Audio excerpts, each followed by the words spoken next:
Take a quick look at your bank statement. You might see charges like this: Netflix, Spotify, Amazon Prime, Apple iCloud, maybe a fitness app, maybe a gaming service, $10 here, $15 there. Individually, they seem small, almost harmless. But here's the strange part. Those tiny charges are powering one of the most profitable business models ever created. A system designed to quietly turn millions of people into automatic monthly paychecks. And most people barely notice it happening. It's called the subscription economy. And today, we're going to explain it in the simplest way possible, like you're 5 years old. But by the end of this video, you might start noticing subscriptions everywhere. Let's start with a very simple example. Imagine you own a lemonade stand. You sell lemonade for $5 per cup. A customer walks up, buys a lemonade, drinks it, and leaves. Great, you made $5. But tomorrow morning, something interesting happens. You wake up with 0 customers again, no money coming in. You must find another person who wants lemonade, then another, then another. That's how most businesses worked for hundreds of years. Sell something once, then go find another customer, over and over again. It's unpredictable. Some days are busy, some days are slow, and every day starts from 0.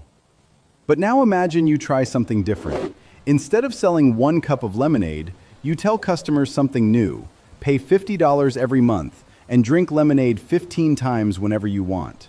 This is win-win for both. You get stable customer and customer gets a better bargain. Now something fascinating happens. Customers stop paying once and start paying every single month. Suddenly your lemonade stand doesn't just sell drinks, it produces predictable income every month, even while you sleep. Your lemonade stand has just transformed into a subscription business. And this exact idea now powers some of the biggest companies in the world: Netflix, Spotify, Amazon Prime, Microsoft, Apple. Instead of selling products once, these companies sell access. Access to movies, access to music, access to software, access to cloud storage. And the moment someone subscribes, the company starts receiving money every single month. Let's take Netflix as an example. Years ago, Netflix didn't stream movies at all. They mailed DVDs to customers. You rented 1 movie at a time. You paid for each one separately.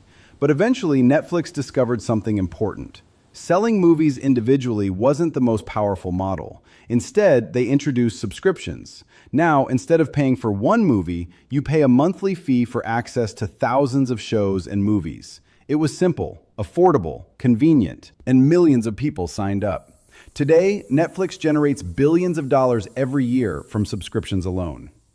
But subscriptions work for another reason: human psychology. Imagine a product costs $120. That feels expensive. You hesitate, you think about it. But $10 per month? That feels small, almost painless. Even though $10 per month for 12 months is still $120. Breaking a large price into smaller monthly pieces makes the cost feel lighter, and that makes people much more likely to subscribe. Now imagine what happens when this model scales. Let's say a company has 10 million subscribers. Each person pays $10 per month. That company now earns $100 million every single month, automatically, before selling anything new. This is called recurring revenue. And recurring revenue is one of the most powerful financial engines in modern business. Investors absolutely love subscription businesses because recurring revenue is predictable.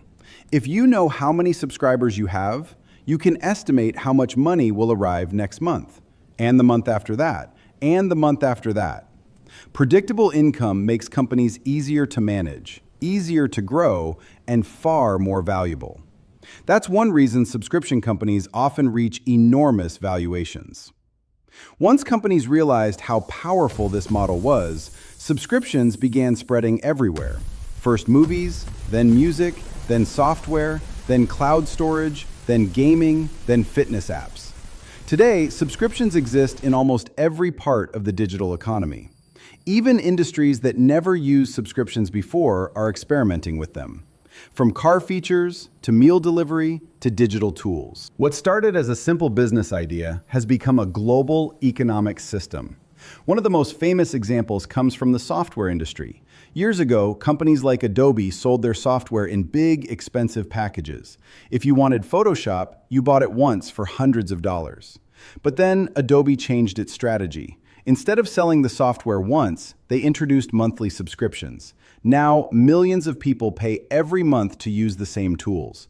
That single shift transformed Adobe into a massive subscription business. Now think about your own life for a moment. How many subscriptions do you currently have? Streaming services, music apps, cloud storage, software tools, fitness apps, gaming services, maybe news subscriptions, maybe learning platforms.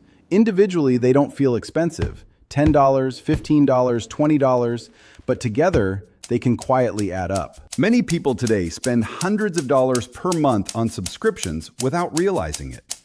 And this is where the trap begins to appear. Subscriptions are designed very carefully.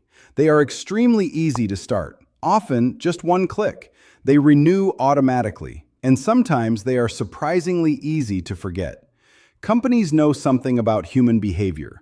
Once someone subscribes, many people simply keep paying, month after month, year after year, not because they are using the service every day, but because canceling requires effort, or because the payment is small enough to ignore. Now, to be clear, subscriptions are not necessarily bad. They can be incredibly convenient. They make expensive services more accessible. Instead of paying hundreds of dollars up front, people can pay smaller amounts over time. That flexibility has helped many companies build better services. But it has also changed how businesses think about customers. Instead of focusing on selling something once, companies now focus on keeping you subscribed. Because the longer you stay, the more valuable you become as a customer. So the next time you see a free trial button, pause for a moment. That free trial is the beginning of a system designed to turn a single click into years of monthly payments. Because in the subscription economy, companies don't just want customers, they want monthly customers. And the real goal isn't selling something once, it's getting you to pay every single month for as long as possible. And once you understand this system, you start seeing it everywhere, in apps, in entertainment, in software, in digital services. Subscriptions are designed to be easy to start, automatic to renew, and very easy to forget. Today, the subscription economy powers some of the largest companies in the world, and it's still growing. Subscriptions aren't necessarily bad. They make services easier and more affordable. But the next time you see a free trial button, remember what companies are really hoping for. Not a one-time customer, but someone who pays every single month, possibly for years. And if you found this interesting, you'll want to watch the next video, because there's another business model shaping our world. It's called the attention economy, and it might be controlling more of your life than you realize. Do like and subscribe our channel for uncovering more finance business topics.